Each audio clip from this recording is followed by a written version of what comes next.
Good morning, everybody. This is a video on how to create a model in Quantum ML. First thing you want to do is go to the URL that is provided and log in with your username and password. And this system is based on folders. So the very first thing that you need to do is you need to create a project folder. And you do that by clicking this plus button.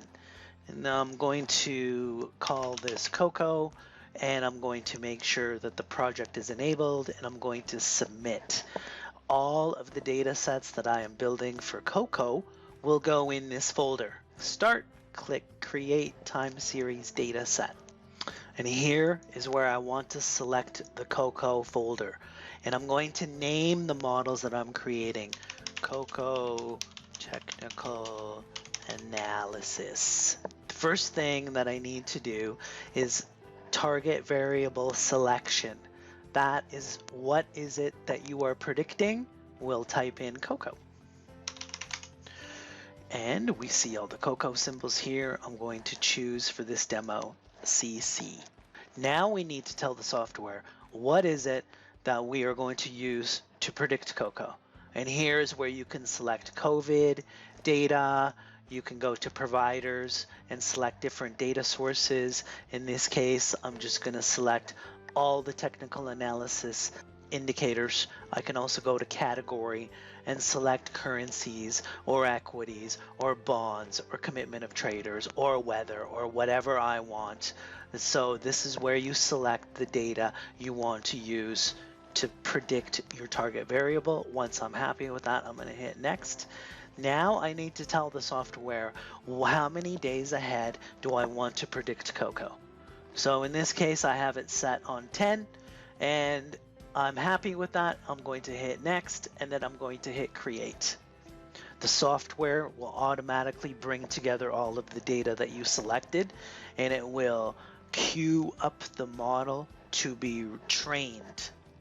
Once the model has run and completed its training, we are presented with a dashboard link where we can click on the dashboard and we can go see the results of the individual model.